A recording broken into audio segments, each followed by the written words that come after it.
Narendra Roy, CEO and MD, L&T Power, and whole-time director and member of the board, L&T Limited, to deliver his concluding remarks. He is responsible for business operations of L&T in power, which includes coal, nuclear, and gas-based sector. Mr. Roy has a BTech degree and is a graduate of the Wharton Advanced Management Program. He joined L&T in 2004 and was tasked with initiating a major foray into road projects for National Highways Authority of India. He was associated with business development of power projects, thermal and hydro, substations, transmission lines, railway electrification, highways, and transportation. Before joining L&T, Mr. Roy was Managing Director and CEO of Bharat Heavy Plates and Vessels Limited, a Government of India undertaking, starting his career in 1975 as an engineer with the manufacturing complex of BHEL in Haridwar. Mr. Roy.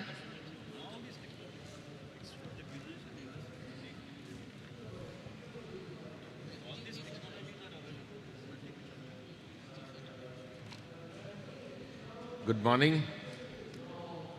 I think each individual speakers have concluded in the end, if you would have marked, so the conclusion is already there with you.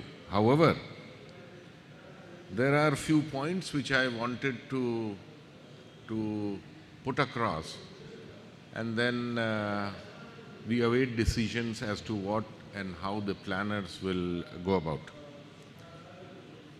The very first thing I would like to emphasize is that last 6 years of this new government's tenure, no new big industry has been brought up. So whatever we have done is, we have some add-ons in the present industry and the same industry is going. I don't think we have any big steel plants or metal plants or big refineries or petrochemical industry. Why I can say so is because in L&T, where I represent, we have lot of activities in all such fields where we are operative. In any field, if you ask. So we are the barometer, and we can tell that none of these industries have come in because we haven't got any job, or we have not even bid for that job. It is very important that we have to have industrialization as our base. Not only the infrastructure, agriculture, all this is good for development, but industrialization will be the backbone of the country. And world over, any country which is industrialized has prospered.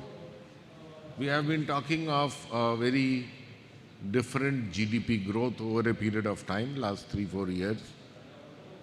Even to achieve that, I think the industrial production and the capital goods industry has to take the front seat. Thereby, on a permanent basis, employment potential also will be there.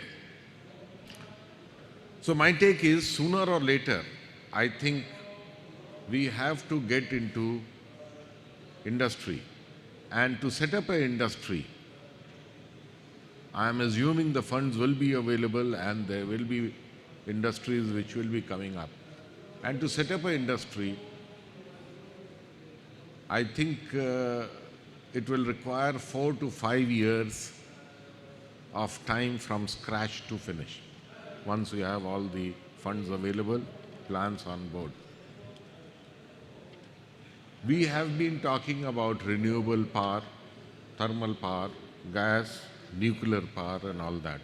Now imagine a scenario that in 4 years or 5 years, we start getting into industrialization in a huge way to compensate for the last few years which we have not developed any industry. There will be a shortage of power. And because of the flux of this renewable, coal, fossil power and all that, I think there could be a power shortage if at all our GDP and industrialization takes a front seat.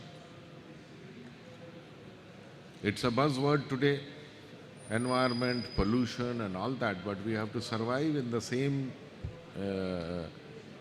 atmosphere where we have been surviving for the last 10 years. All of a sudden to cut and stop, I think that it will hamper the development is my idea. We have done some studies on that, and a thermal power plant takes 6 to 7 years from starting from scratch on drawing board to finish, till commissioning of power. And by the time, unless until the renewable power becomes a little reliable power and storage, or solar thermal power, or whatever it is, over a period of time, is not going to happen in 5-6 years.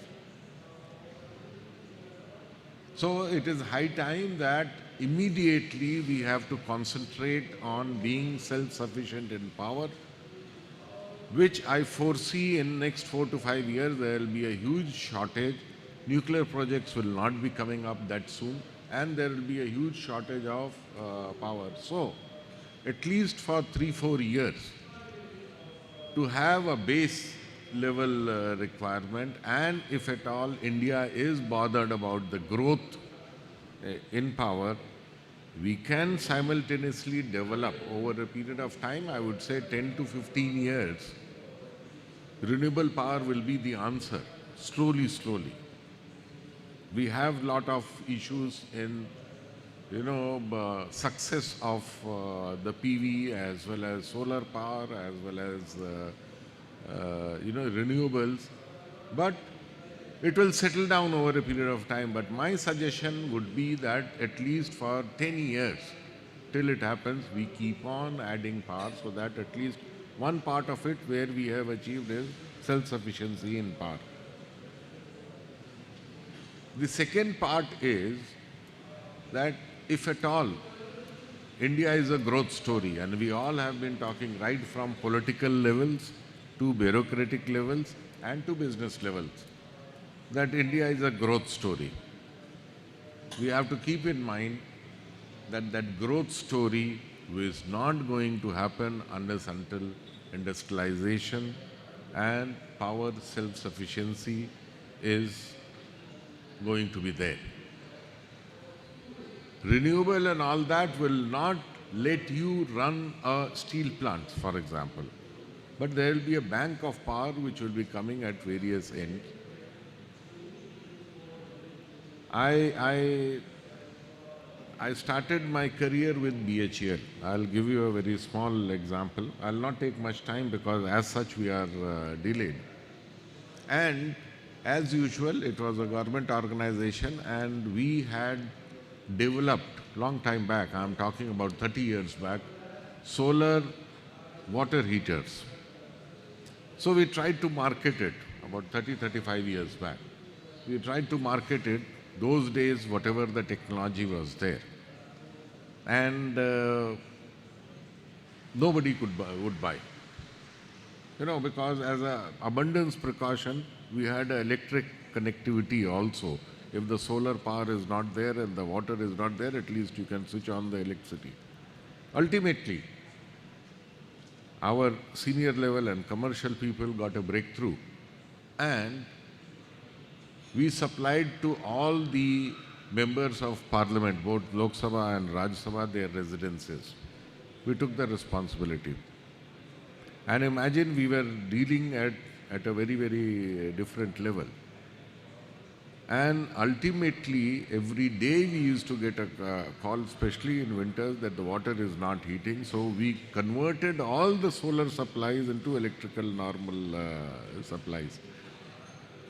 I am just cautioning everyone that because of this renewable power, and we have to get into that, pollution, all sorts of things. Today, thermal power is also non-pollutant power. NTPC, we have commissioned a project which will be a non-pollutant, ultra supercritical technology power plant. We have recently commissioned in January, February. That should not deter us to expand the power scenario. If not, it is going to be neither here nor there. So, Dr. Kakodkar, Mr. Jha, I very intently heard as to what they were telling, and in conclusion, what it is going to be only renewable power over a period of time, but not immediate. We have to live in the immediate future, but plan for long future. With this, I need to conclude. I think there is not much time also. I had two, three more points. I'll conclude out here. Thank you very much.